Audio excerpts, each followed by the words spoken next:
Hello and welcome. In this video, we're going to be taking a look at a couple of sample packs from a developer called The Northern Sounds. Now, the two sample packs we're going to take a look at is Horizon and Tiny Bites. Now, Horizon is a collection of trailer sound effects. And as you can see here, we've got some Brahms, alarms and signals, some hits, some pads, some percussion loops, pulses, risers, suckbacks and swooshes, and then a bunch of construction kits. Now, this is a sample pack rather than a sample library. There's no contact instruments or any other sampler application instruments. It's just WAV files. So you can either drag and drop them into your project, or you can create your own sampler instruments out of them. So that's the first sample pack. The second sample pack is just downers. It's 50 downers, which are always useful when you want to drop the music out and create a bit of impact. So what I have done, I have created a little Act 1, an intro, just using these sounds. Because these are relatively small sample packs in terms of what's out on the market, and they don't come as a contact instrument. It's not an all-in-one library like some of the other libraries that I've looked at. So I don't think, or you would struggle, I think, to create an entire trailer track out of this. This is more designed to be added to your collection of sounds that you can then use these sounds layered over the top of other things in your complete composition, and the same goes for the downers. However, I did find it was perfectly suitable and usable to create the entire of an Act 1, the intro, and then afterwards I would then develop it using other libraries as well with these sounds layered on top. So what we're going to do is we can take a very quick look at this intro. Like I say, it's only about 30-40 seconds long, and then I'll take a closer look at the sounds and we'll see how I've used them to create it. So let's just have a little listen to this intro to start off with.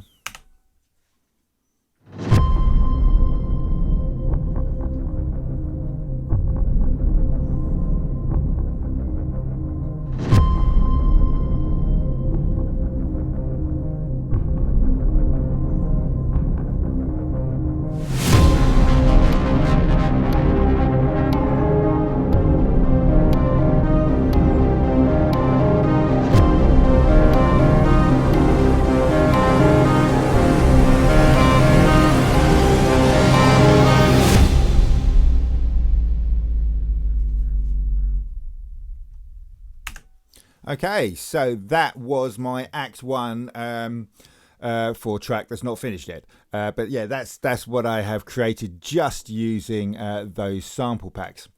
So what I've done, like I say, they come as just samples. They come as just audio files, WAV files, and I think they're 48 kilohertz, 24 bit. So yeah, standard. Commercial use, broadcast ready WAV files, and so I've turned them into sampler instruments, Logic's inbuilt sampler, and I've saved them as sampler instruments in their own kind of little folder section inside Logic's browser. And so yeah, most of them I've saved as these kind of patches. Some of them are multi patches. Have I done that? Yeah, these the percussion loops, the 120 BPM percussion loops. I've saved them as a multi patch. Other ones that I have created, I have saved as like a single sound mapped over the entire keyboard, and then I've activated. Where is it? Is it in the zone? I've activated the flex on the sampler so that they all time stretch over the keyboard. So, I mean, that's not really a great sound to demonstrate it. Maybe one of the Brahms sounds would be a better.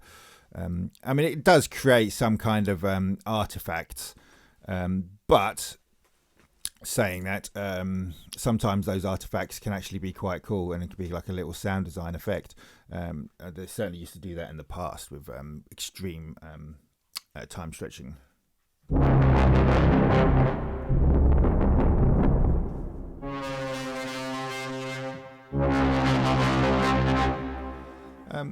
Actually, there's not that much. But then again, that's a really distorted sound, so you probably wouldn't hear the artifacts created by the time stretching anyway. But yeah, that didn't sound too bad going over the octave range. Maybe right down low, that sounded a bit kind of iffy. But even so, you could probably still use a big rumble like that for something. So I created these sample instruments, saved them all as presets inside the sampler folder.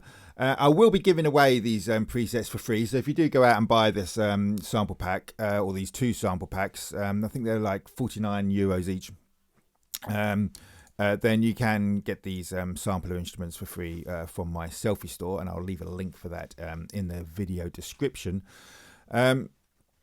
The thing is, if you're going to use the same sampler instruments presets that I've used, you will have to have the same file path. It will have to have the same structure, and this is something I'm going to introduce in future videos as well with other sample libraries that I have saved as presets, where you have to have a full version of Contact, because with the for instance, Contact Player, the player itself goes out and finds the samples wherever you've put them. It's kind of like all the hierarchy is inside the player. With the full version of Contact, you have to have the exact same file path, and I found it's difficult when I've switched between my desktop and my laptop. I find it's tricky unless you have exactly the same file path, and so that's exactly what I've done. I have created the same file path on both my desktop and my laptop by creating an external drive called Music Drive. I have one for my laptop, one for my desktop, and all of my samples for my Contact only or full version of Contact only instruments are in Music Drive, and I've done the same with this Northern Sound stuff. I've put them in there. So if you do want to use these patches without it coming up with any kind of window that says cannot locate the sample, then you will have to have a external drive called Music Drive, and then inside that Music Drive you will have to have a folder called TNS. And then inside that you put the folders that get downloaded when you purchase the libraries. And if you have this exact file hierarchy like this, then these samples will, or these patches, these presets will load without a problem. If you don't have it in the exact same format as this, then you'll get a box coming up saying cannot find the samples, and you will have to locate them manually each time you use the preset. So yeah, it's up to you whether you want to use these presets or not, or you can just create your own. It wasn't that difficult or long-winded to do this. I just dragged and dropped samples into this screen and then just saved them the same name as the preset. And changed the root key to match the sample. So it was very, very easy to do, and you don't even have to load a sample to do it. You can just like drag it over into this part of the arrange window, and you'll come up with a little menu here of what sort of sampler you want to create out of the audio file. But anyway, so that's the presets that I've created, and what I have done is then I have loaded these samplers into my universal template, which again is a free download from my Selfie store. Please excuse the noise in the background. My dog is chewing a bit of paper on the sofa. Right. So let's see what I did and how I use these instruments. So I really, when I was playing around with the sample pack, I really liked the pads. I thought they were really nice, and so I decided to build the whole track around this one pad.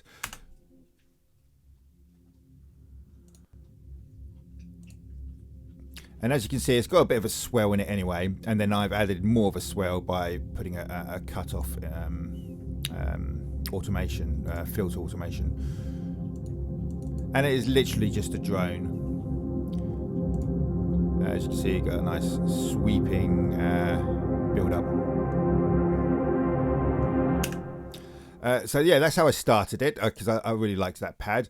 And then the other thing that really stood out to me, they got a whole bunch of pulses, and one of the pulses, this Moog one, I'm guessing they've got some Moog outboard gear, some synths. They created this this pulse, and it's more like a little riff, to be honest with you, because it sounds like something from Stranger Things.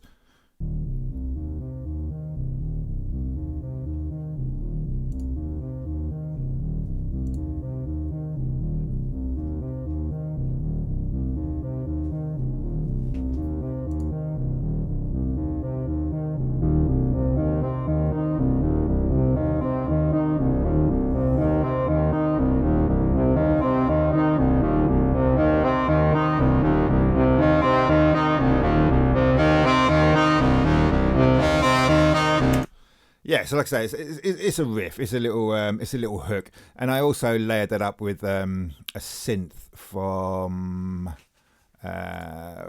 just one of the presets from inside Logic Browser, classic 80s synth.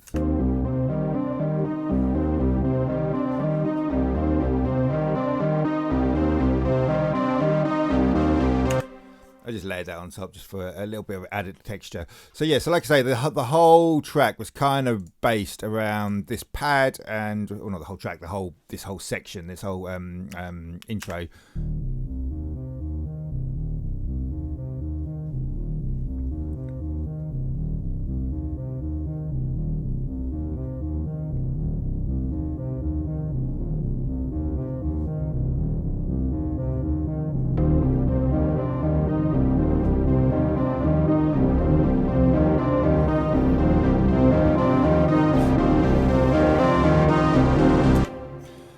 And so once I'd got those in place, I decided to add a bit of some edit points and stuff. So I went with this Moog ping. They've got a whole bunch of pings here. They call them signals, just like Keep Forest does. So I added that, and then I was really quite impressed as well with one of their sub hits. Is it this one? Yeah, I liked that. And then I think I added another boom underneath it. And I think this boom is just a regular boom.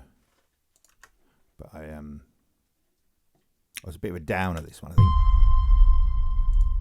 But I took out all the high frequency that was involved in that. Just wanted that really sub layer layered over the top of this. It's more kind of like an organic boom. And I liked the little whoosh that came in. So yeah, that was the kind of hit points I created. And then later on, I added one of their trailer hits, laid over the top of the booms, quite nice and splashy. And I think I took out a bit of the low, a little bit of the high, stuff some overdrive and a bit of OT, bringing some high back in. So yeah, I'm not sure what I'm doing there, but it seems to work.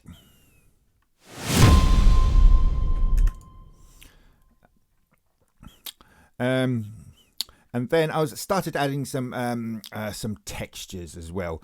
So I used one of their Brahms, and I took down the filter on it, took down the cutoff low pass filter on it, and I use this as a bit of a texture.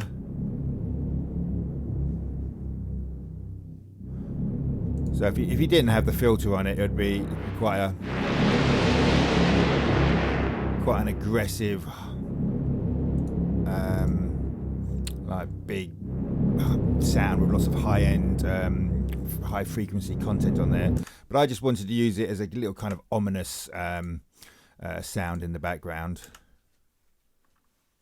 And then I also added, they've got these swells, which is basically like synth swells.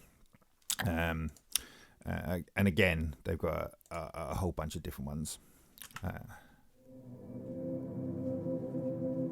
And that goes quite nicely with this. And with this pad as well, that's gradually coming in.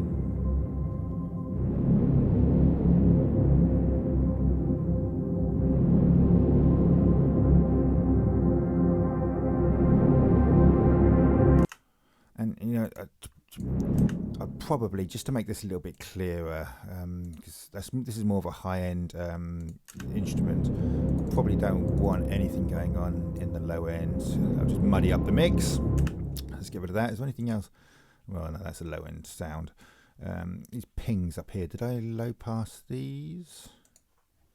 No, I didn't. Well, let's get rid of some of that. I'm sure there's a bit of mud there as well. Oh yeah, we don't want any of that. And this, no, I didn't put anything there either. Yeah, so well, let's move on to the second part of the Act 1. So the second part of Act 1, it's just gradually increasing his intensity in these first few bars. And then we add a few more elements just to really rise into the little break that we'll have here. Because obviously Act 2 will probably start here. And we'll have a little break here with this downer from their other sample pack that kind of leads into it. So in this second part, this is where we add the hit. First time we hear a trailer hit. And then we add a few more elements here as well to really kind of build up the intensity. So we have this little kind of synth line here. And again, we're going to get rid of some of this mud at the bottom there.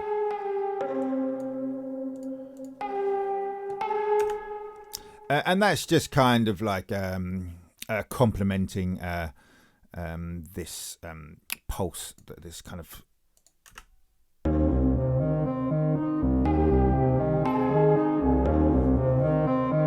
It's like a little lead line going over this bass line, really. This kind of synth wave, kind of Stranger Things style vibe we got going on. And then they got a whole bunch of loops as well. These are, let's see where we've got them from. C2. I can't hear them because I don't have it soloed.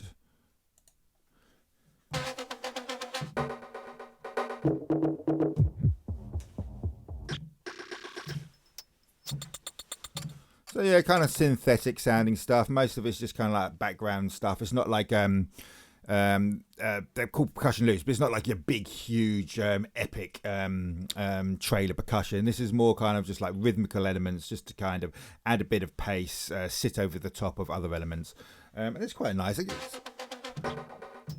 They're kind of similar to the Brunel loops you get with Albion. And a couple of the of these loops are TikTok sounds, which always go well in a trailer track, particularly in Act 1.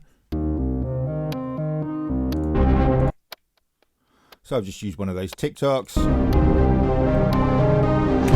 And again, that kind of ticking clock again goes with the whole kind of strange Stranger Things vibe that's going on.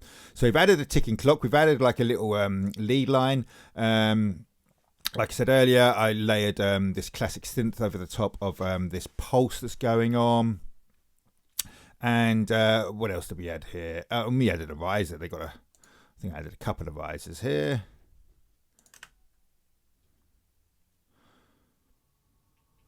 And these are mostly kind of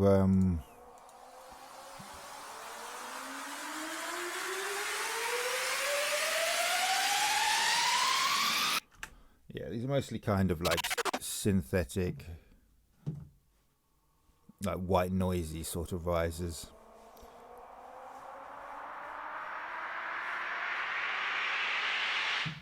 Which are useful. Definitely, they're good for sitting in the background, so they're not like the main event. So they're just kind of adding that rising tension as the track goes on. And what else did we add? I think. And then we added when that first trailer hit comes in here, introducing these extra elements. We also add another Brahm, and this one I don't low pass filter. I just have the whole thing.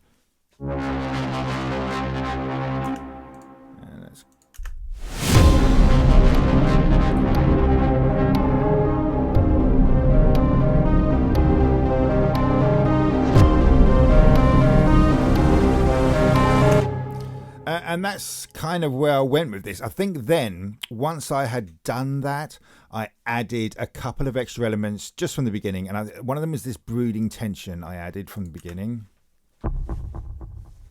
It's kind of like a bass guitar sort of sound. And similarly, I added this dark atmosphere as well. Down on there.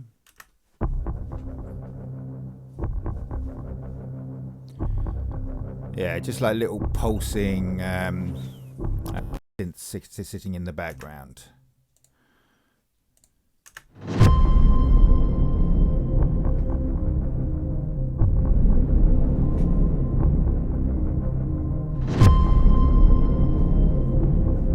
And they really do just add that kind of, I mean, like it says in the title, brooding tension. That's exactly the kind of emotion they evoke in the beginning of this track, in the beginning of this section.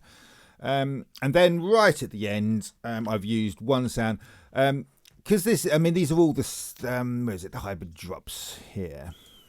Because this sample pack, the tiny byte sample pack, is basically they're all very similar sounds, split into two different categories: classic drops and hybrid drops. Oh,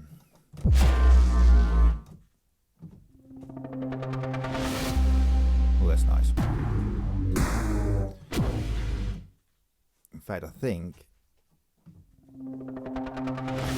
that's the exact drop I used, to be honest with you. Yeah, I've only used one because there's the sound I use. It's not the sort of sound that you're going to put all the way through the track all the time. So this is a sample pack where you'd probably use one of these drops for one track, and then you'd come back to this library and use another drop for another track, and work your way through them that way. And there's 50 of them, so potentially you've got like 50 tracks that you could create, each using one of these drops in each track, or maybe two if you wanted to use a different drop and a different breakdown.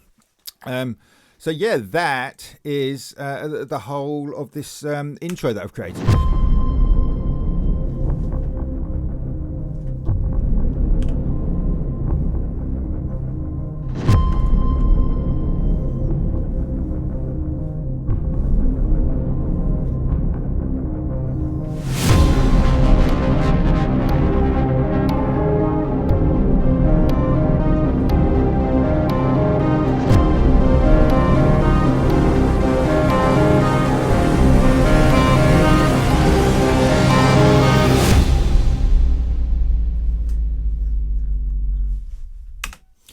So yeah, if I was going to develop this track further, like I say, I'd probably start using other sample libraries.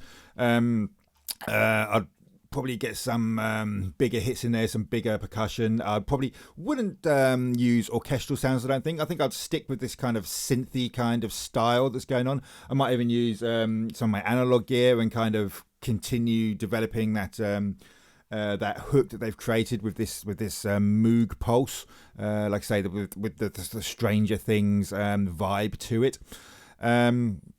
Yeah, and if you want to see me develop this track further, yeah, put a comment down in the video, and I will keep going with it. But otherwise, if you would like, if you like the sound of those samples and want to use them, then like I say, Northern Sounds do offer a free version of their Horizon, so you can download that for free and have a little look at it yourself. Alternatively, like I say, they're $49 and $24 for the two main libraries, and they've got little glitch sound effects. I haven't actually looked at this one yet, but 25 glitchy sounds for $2. So I mean, can't really go wrong for $2, can you? It's the price of a can of Coke. So yeah, and then this is all from the Northern Sounds website. And like I say, I will be providing, if you do go out and buy those sample libraries, I will provide these sample presets that I've created for free. But like I said earlier, you do have to use the exact same file path that I've used, which is this one down here. Yeah, and that's it. See you soon.